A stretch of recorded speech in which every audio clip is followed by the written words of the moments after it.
Veterans are reporting to Florham Park, New Jersey today for training camp, and New York Jets training camp kicks off tomorrow. Who are the top players to watch? What are the top positional battles to watch? We'll talk about that and much more, all coming up here on a Tuesday edition of NY Flight Jets Talk. Let's go. Jets, Jets, let's go.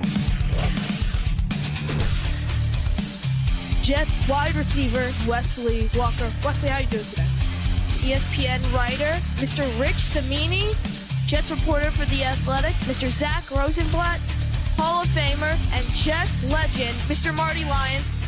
Your host, Connor Law.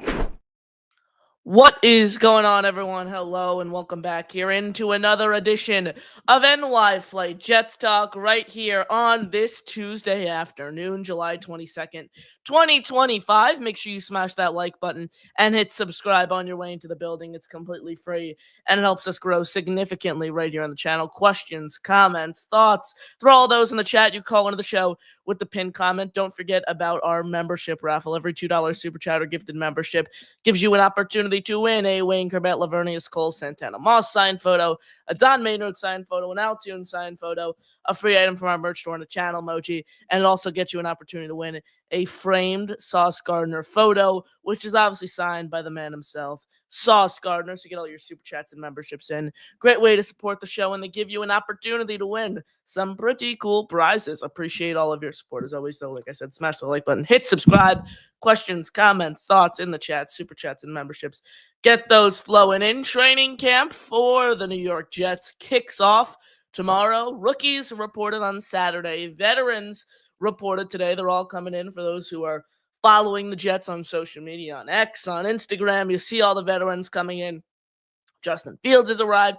Quincy Williams has arrived. Will McDonald's arrived. All those notable names all in Florham Park, New Jersey. Hopefully no Hassan Reddick drama this year like we saw last year. It doesn't look like New York will have much drama surrounding the team. The last contract that they truly needed to get done ahead of training camp was Mason Taylor, and that's in the book. So the hope is that training camp for the NYJ this year is drama-free, unlike what we saw last year between Hassan Reddick, between all the Aaron Rodgers headlines, and things of that nature. So should be a great training camp for the Jets. I will be at tomorrow's practice. It is not open to the public, but I do have a media credential for tomorrow's practice. So make sure you follow me on Twitter. We'll be posting live updates, things of that nature from Florham Park, New Jersey, and then obviously a breakdown show tomorrow evening. So certainly stay tuned for all of that. That said, the Jets have many training camp practices open to the public, ranging from Friday, July 25th, all the way through August, a joint practice with the Giants, one at the Giants facility, one at the Jets facility. So certainly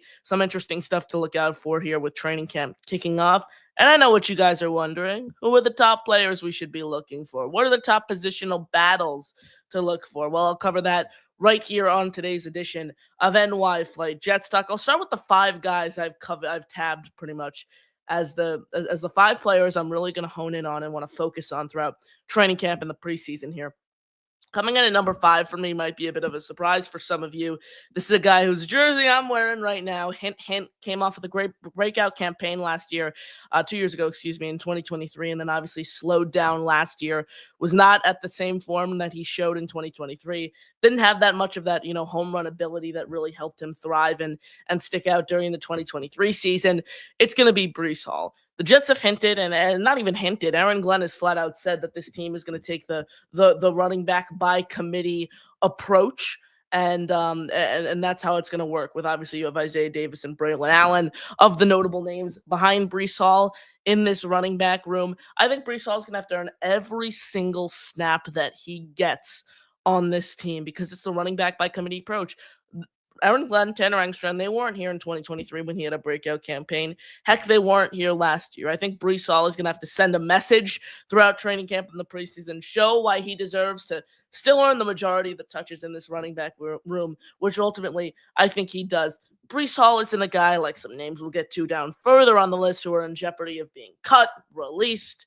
Breece Hall has a roster spot on this team. It's pretty clear. But as for what his role looks like, how many touches he's going to receive, I think that's the main thing to look out for here with Breece Hall. So Breece Hall, Comes in at number 5 for me on this list. Moving over to number 4, the obvious answer, baby. QB1, Justin Fields. I have a unique answer here, though, as to why I have Fields at 4 on my list. I'm not going to put him on, number 3 or 2, or some people have him at 1. I'm not going to go that far just because he's the quarterback. My reason, though, is yes, Justin Fields is the starting quarterback, but his mentality throughout training camp and the preseason should be, okay, I need to buy as much room as possible. I need as much wiggle room as possible. So, 3 weeks into the season, things go wrong and I'm sitting on the bench. I think it's super important for Justin Fields to set the message as a leader throughout training camp. It's going to be the first time we actually see him in Florham Park in pads for some of these practices with his teammates. So, it's going to be interesting to see how Justin Fields is able to command this offense, command this team as a whole. So Justin Fields comes in at number 4 for me, and I think the biggest thing is he needs to impress this coaching staff so he could buy as much rope as possible entering the regular season for, room forever. Some wiggle room is the word I'm looking for there. Now moving up to number 3 on this list, someone else who I don't think is in jeopardy of being cut, but the Jets used a pretty high draft pick on the guy who plays the same position as this man, that being Brandon Stevens. Obviously, the Jets dished out big money to Stevens this offseason, 3 years, $36 million, $12 million average annual salary. Despite that, though, the Jets took Azareye'h Thomas out of Florida State with the 73rd overall pick in this year's NFL draft. So now Stevens, who's already coming off a poor 2024 season, has third round, arguably second round caliber competition with Azareye'h Thomas playing against him. We heard all along that Thomas has looked great in offseason workouts. I mean, it would be crazy if Brandon Stevens was paid $36 million and he's not the cornerback 2 on this team, obviously, behind Sauce Gardner. But that's a legitimate possibility. That could happen. Brandon Stevens, I think, looks to secure the starting job. If I had to predict who's the starter at CB2, week 1, I think it's Stevens, but Thomas is right up there, and with a strong camp in Azareye'h Thomas's favor and, Brandon Stevens potentially struggling, he could be right into, that territory there where you could be looking at him potentially as the week 1 starter. So I think it's really pivotal for Brandon Stevens to catch the eye of this coaching staff to impress the New York Jets. So give me Brandon Stevens there at number 3 on that list. Now moving up to number 2. These are the 2 guys I think need to impress the most from the Jets coaching staff perspective. Number 2, Xavier Gipson. This is a guy who obviously made the team as a UDFA 2 years ago. We all love him for the 9-11 punt return touchdown, but ever since then, he's provided a whole lot of nothing for New York. Has done nothing on offense. Has been very inconsistent as both a punt and kick returner. You drafted a guy like Jamal Pritchett. You signed a guy like Jamal Pritchett as a UDFA out of South Alabama. That's a guy I think could be creeping for Gipson's job and then gives you more offensive value. I think if Gipson wants to make the roster here, where it's a pretty packed wide receiver room, for a receiver room that doesn't have that much bona fide talent, that much proven talent, there are a lot of bodies in here, and I think Xavier Gipson's really going to need to separate himself from the rest of the pack, primarily as an offensive option here in training camp and the preseason, if he wants to land a spot on the Jets roster for the 3rd consecutive season. So Gipson at number 2. Now coming in at number 1, someone that I think if the Jets cut him, it would be crazy. It would be a stupid mistake, but I think the Jets feel differently. That's Malachi Corley, the guy the Jets traded up to the 1st pick in the 3rd round to select in last year's NFL draft. 3 catches all of last season, barely passed 10 yards. This guy did not have a great rookie season, to put it lightly. And I understand that context matters, though. This guy was in a scheme where, you can't expect Todd Downing and Nathaniel Hackett to be able to utilize a gadget-type player like Corley correctly, given the fact that they run a very old-school offense compared to Tanner Engstrand now, who's coming in very innovative, very modern day, helped turn Jameson Williams around last season with the Detroit Lions. I'd certainly, be intrigued to see what Malachi Corley is able to do here in training camp in the preseason. I think you got to give him one more year as an opportunity in the regular season, but you never know. This is a guy, Aaron Glenn has sent the message that you need to earn every snap you get. You need to earn the roster spot. I think Malachi Corley is going to have to come into training camp, earn a roster spot. The odds were stacked against him to start the offseason. During the offseason program, he dealt with many undisclosed injuries. So Corley already has odds stacked against him from a playing time, from a snap standpoint. I think he needs to earn every single rep he gets, and that starts tomorrow on day 1 of training camp. So Malachi Corley, there it is. Appreciate you tuning in. Smash the like button, hit subscribe. Those are my top 5 players to watch throughout training camp for the New York Jets. Smash the like button, hit subscribe. Like I said, questions, comments, thoughts, throw those in the chat. Call into the show with the pinned comment. Don't forget to get into our membership raffle. Every $2 super chat or gifted membership gives you an opportunity to win a Wayne Corbett, Lavernius Cole, Santana Moss signed photo, Don Maynard signed photo, Altoon signed photo, a free item from our merch store, and a channel emoji. And it also gives you an opportunity to win a framed photo of Sauce Gardner that is signed by the man himself, numero uno, Sauce Gardner. So certainly get all your super chats and memberships in. They really do help us grow significantly. Questions, comments, thoughts in the chat. Call into the show with the pinned comment. We're also going to be back tonight as well. So we're going to do 2 shows today. We're going to be back tonight at 7:30 p.m. EST with Justin Freed of the Jet Press. So stay tuned for that, another evening show as well. This isn't just today's show. We got another show coming later. So stay tuned for that. Appreciate your support. As always, Bill M's in the chat. What's up, Bill M? Appreciate you tuning in. John B's tuning in. What's up, John B? And Matthew Heiserman, my guy, DMV Football Gauntlet. Appreciate you tuning in. My friend Jack Talks Jets, baby, in the chat. Jack, appreciate the kind words. Can I call in with the Commander's question that somewhat relates to the Jets? Yeah, for sure, Matthew. Call in if you like. If you guys want to call in, again, feel free to do so with the pinned comment at the top of the chat. You can throw all your questions, comments, thoughts in the chat if you want to get engaged in the conversation, but you don't want to call in, certainly smash the like button and hit subscribe. It helps more people find us right here on the show. Appreciate all of your support. As always, right here on this Tuesday afternoon, again, back 7:30 p.m. EST, Justin Freed, so don't go anywhere right here on this channel. Now I want to dive into the top positional battles I think fans should be looking out for. And I have a ton on my list right here of the positional battles that I'm looking at. Let me see if you guys can see this on the camera. The top is, and don't mind the awful handwriting. Top positional battles.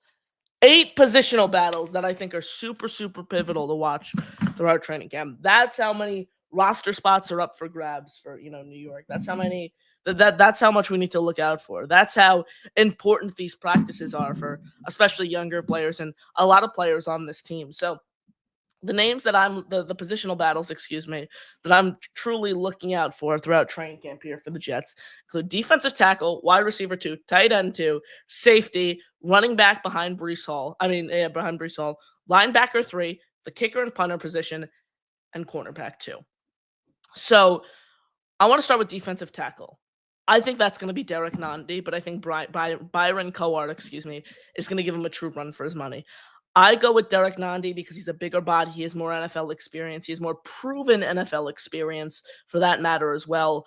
Space eater, and I think the Jets need a space eater to plug truly right next to Quinnen Williams. So I'm looking right at Derek Nandi to be that space eater who starts alongside Quinnen Williams on the interior of this line and does make an impact. So defensive tackle 2 alongside Quinnen is certainly anyone's job, but I think Derek Nandi, if I had to pick one right now, is the favorite to earn that job. Now, moving on to wide receiver 2. This is certainly going to be an interesting battle. It's going to be between Allen Lazard. It's going to be between Josh Reynolds. I certainly think a guy like Malachi Corley with a strong camp could even make a case to climb his way into this conversation. I think this goes to Josh Reynolds. Has played in the Tanner Engstrand's scheme before, has played under Aaron Glenn, not as a head coach, but Aaron Glenn was the defensive coordinator when he was there in Detroit. Veteran presence, has NFL experience. I think Josh Reynolds is going to land this job, but still another one. It is up for grabs, whoever earns this throughout training camp. So it's going to be intriguing to watch here. Tight end 2 job behind Mason Taylor. Obviously, Mason Taylor recently signed his rookie deal, so he's all good to go. He's all locked up for the season. Who's going to be the number 2 option behind him? That's still up for grabs. Stone Smart, a guy the Jets signed in free agency this year. Jeremy Ruckert, a 2022 draft pick who remains on this roster. Played in college with Justin Fields. Stone Smart, the free agent again. Jeremy Ruckert, 2022, 4th-round draft selection. If I had to make a prediction who I think lands this, I think it's Jeremy Ruckert. I think he has the rapport with Justin Fields. I think the Jets see something in him as a blocker where they think they can develop him. That's my prediction. I have no love for Jeremy Ruckert. I don't think Jeremy Ruckert should be on this team. His blocking was among the worst tight ends in all of football last year. Many drops. Has not recorded an NFL touchdown either throughout his first 3 years in the league. So not a Jeremy Ruckert fan, but has the rapport with Fields from college. I anticipate that he will be the tight end 2 for Gang Green this season. Keeping it moving. The safety position. Free safety, I think I know what that's going to look like. I think it's going to be Andre Sisco at the free safety position. Not much to indulge into there. The strong safety position, however, is where it truly gets interesting. you can make a case for a guy like Malachi Moore to earn that role. And I think Malachi Moore is ultimately the starting strong safety for this team. He is not like a true rover like a Jamal Adams is, for example. Like Jamal Adams got 9 sacks, during his first year with the Seahawks. Malachi Moore isn't going to be a rover who's going to get you 8, 7, 9 sacks a year. I think Malachi Moore is a guy who is physical enough to play down low. I don't expect him to rush the passer a ton. I don't think the Jets have a true down low, strong safety. And I think Malachi Moore is ultimately going to be the one who fits into that role, who's able to carve out a presence at that position. So I'm still circling Malachi Moore to be the starting strong safety for New York this season. Keeping it going, the running back position, obviously behind Brees Hall, you have Braylon Allen, you have Isaiah Davis.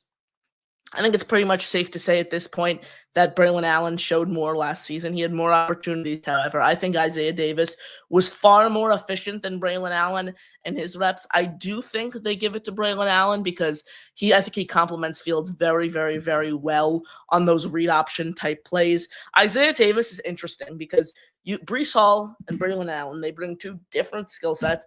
Brees Hall, the smaller, juke type guy who's going to be the heavy hitter who's going to hit the home run plays for you. Then Braylon Allen's the 235-pound bowling ball who's just going to blow through guys on short downs, 3rd and 2, 3rd and 1. They both brings two interesting skill sets to the table. And then what makes Isaiah Davis so intriguing is because he's kind of a mix of both. Isaiah Davis isn't as big as Braylon Allen. Isaiah Davis, 220 pounds, still has a pretty big, robust frame. And then he has the mix of speed and agility that Brees Hall brings to the table. He's a pass catcher like Brees Hall is. And then, similar in size to some degree with Braylon Allen. So that's the way I'm viewing this Jets running back race. I think it just goes to Braylon Allen because he's a better complement to Fields. Nothing against Isaiah Davis. Those who watch the show know I'm a huge Isaiah Davis fan. So that's the way I'm looking at this Jets running back 2 battle here behind Brees Hall. Linebacker 3 on the defensive side of the ball. This is going to be intriguing because obviously the Jets have 2 big name starting linebackers, whether it's Jamian Sherwood, who they just re-upped on a 3-year, $45 million contract, or it's Quincy Williams, who was an All-Pro 2 years ago. The Jets have 2 big names as the starting linebackers. The question becomes, who will be the linebacker 3 on this team? Chaz Surratt played valuable reps for this team last year on special teams and defense. He's off to San Francisco. Francisco Mauigoa is a name to watch, drafted in the 5th round out of Miami. Another name who could be on the lookout, a name I'd tab is former first-round pick Jamin Davis by Washington Commanders just a few years ago. He's a guy who could potentially earn that role. Marcelino McCrary-Ball provided special teams upside last year. I doubt he'll be the linebacker 3, but he's certainly a name who could be in play for this job. A lot of moving pieces at the linebacker position, and it's truly anyone's job. I think it goes to Kiko Mauigoa, the player the Jets used a 5th-round draft choice on out of Miami. We had a Hurricanes beat reporter on actually not too long ago after the draft to speak about Mauigoa. He doesn't think his ceiling is as high as Tyler Barron, for example, who got selected by the Jets as well out of Miami. But he thinks Francisco Mauigoa projects as a leader at the NFL level, someone who's able to be highly productive, kind of be, a middle-of-the-field linebacker. I think if this is a guy who comes in when, Jamian Sherwood has to take a break for 20-25 snaps a game, I expect Kiko Mauigoa to be the linebacker 3. But again, it's one of those positions where whoever has the best camp, I think, is ultimately going to earn it. My money is on Francisco Kiko Mauigoa. That's a tongue twister for you. Keeping it going. Special teams side of things here. Kicker and punter position, both open after a lackluster year for Greg Zuerlein. Not an incredible year for Thomas Morstead, but wasn't losing games, for example, like Greg Zuerlein did multiple times for New York. But now both the kicker and punter position are open. It's anyone's grabs. You look at the guys who are competing for the kicking job. It's Caden Davis, a UDFA out of Ole Miss, and then obviously the thicker kicker, baby, Harrison Mevis, who played at Missouri in college, was with the UFL last season. For the punting side of things, Kai Kroger, UDFA out of South Carolina, and then Austin McNamara. He was a UDFA out of Texas Tech last year, spent the summer with the Cincinnati Bengals, didn't play any preseason games, though, and was ultimately released. So those are the guys we're looking at competing for the special teams jobs right now. When it comes to the kicking position, I think Harrison Mevis is going to earn this job. I mean, he's a fan favorite, first off. I don't think that's the main reason, though. I view Mevis as a guy who has great range, a guy who has professional experience. I think that's a big thing. while he hasn't played in the NFL, he has experience. He's bounced around in the NFL a little. He hasn't gotten a steady opportunity with the team, but he had experience playing in the UFL last year where he truly dominated. And you look at a lot of these great UFL kickers, they come in and they make a big impact in the NFL. Take a look at Jake Bates from the Detroit Lions, one of the best kickers in the league last year, came from the UFL, many other kickers there as well. So I'm looking at Harrison Mevis right now to earn this job. For the punting job, I go with Kai Kroger here. Kroger's a guy who has great touch, great spin on his punts, gives you value as a kickoff specialist as well. I like McNamara's power. I just don't think he has as much finesse as Kroger truly brings to the table. So I'm looking at Kai Kroger right here, University, South Carolina, undrafted free agent in this year's draft class to ultimately end up being the punter for New York this season. Those are my predictions. Harrison Mevis as the kicker, Kai Kroger as the punter. And now, close it out. I kind of spoke about this earlier. Cornerback 2. I don't really have much to say here because I spoke about it a lot earlier. I do think Brandon Stevens is the starting corner week 1, but I think Azareye'h Thomas is right up behind him. And, 3 poor weeks of football like we saw from Brandon Stevens to open up last season, and Azareye'h Thomas is stepping into that starting role. So cornerback 2, I think you can look for those guys to kind of platoon from game to game, just depending on who had the strongest week the week before. But certainly look out for the CB2 position. Appreciate you all tuning in right here on NY Flight Jets Talk. Smash the like button, hit subscribe, questions, comments, thoughts, get those in the chat. Call into the show with the pinned comment at the top of the chat. We're back tonight, 7:30 p.m. EST with Justin Freed, so certainly stay tuned for that, but we're not going anywhere.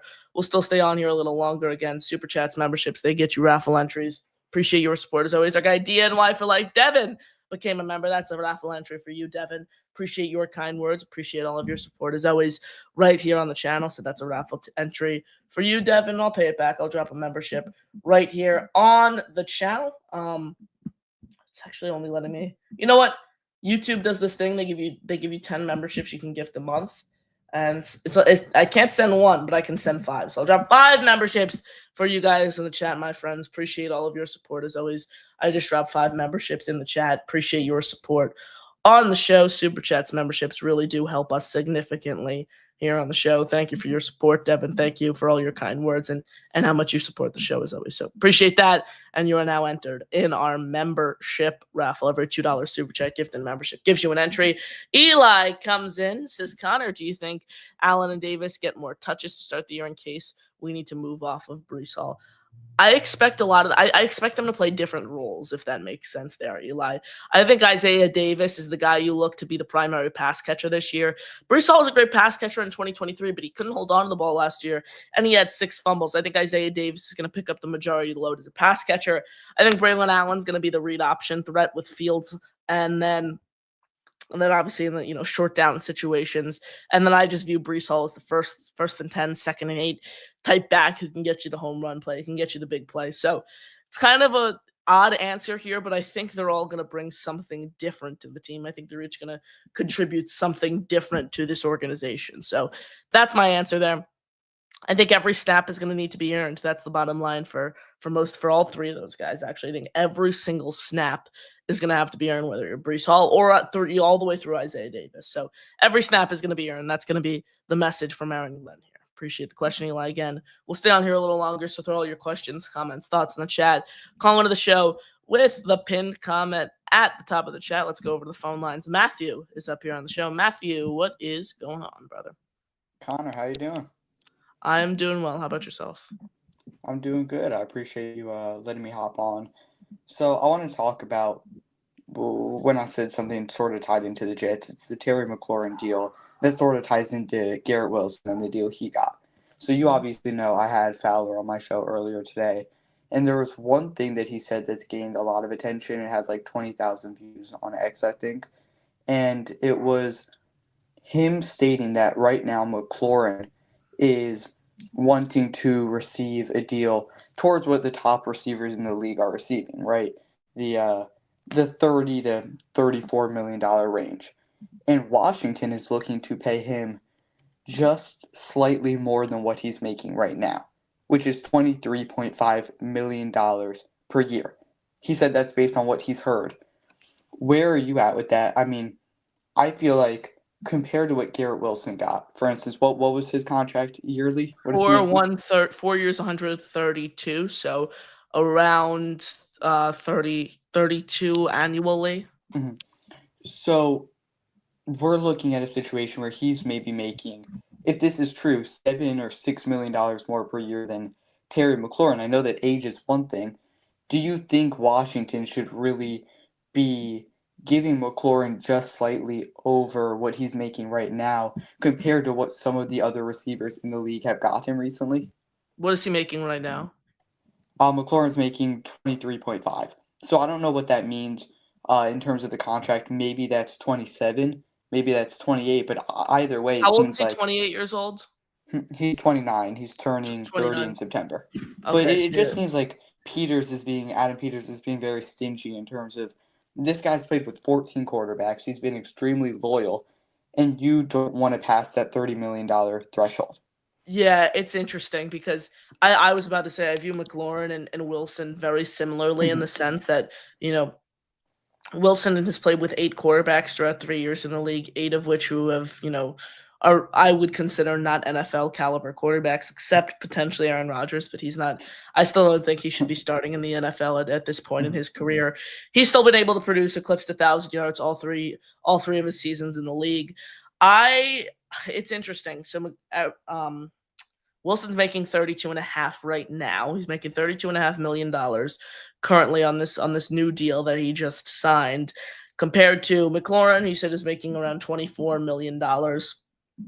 I anticipate that McLaurin will probably get somewhere in the 25 to $27 million range. If I was a Commanders fan, I'd want anything. I'd want anything. I'd want to do anything to make sure this guy's locked up. Make sure this guy's a Commander for the long term on a new deal. The reason I do think he gets slightly less than Garrett Wilson is I think he's on the back 9 of his career. I think this is a guy who you're looking at who can be out of the league in 4 or 5 years. I do think this is his final contract if he gets a multi-year deal. So, it's an interesting scenario, certainly. And the way that I ultimately view it is you got to do everything you can to make this guy happy. Matthew? You got him? Going once, going twice. Think we lost him. Matthew, call back with better service. But yeah, those who NFL fans in general are worried about the Terry McLaurin situation. I reading about this. It's like Hassan Reddick last year in the sense that it's just a contractual negotiation with training camp right here on the horizon. So if you're a Commanders fan, you hope that that deal gets done shortly, and I do think it will. I don't think it's going to, turn into as bad of a situation as Hassan Reddick did. And I don't think the Commanders will let it get to that point. Like, if they were still so far apart, I think the Commanders would just trade him to a team that would pay him. I don't think the Commanders are a team to let things that, like that ultimately drag and, go on for a while with no movement. So that's my thoughts there, Matthew, on the Terry McLaurin situation. Appreciate you tuning in. Smash the like button. Hit subscribe right here on the show. We will be back tonight at 7:30 p.m. EST. So certainly stay tuned for that. Make sure you are here 7:30 Eastern Standard Time. Justin Freed of the Jet Press joins us on the show. 7:30 p.m. EST. We're going to go super in-depth on everything training camp, much more.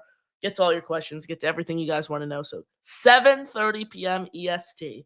Be there right on this channel. I'm going to set up the link right after the show here shortly. Appreciate all you guys. Appreciate your support as always. Have a great rest of your day, everyone. We'll see you later right here on NY Flight Jets Talk. I'm your host, Connor Long, signing off right here on the show. See you guys later. Have a great day. And as always, JTS, Jets, baby. Peace out.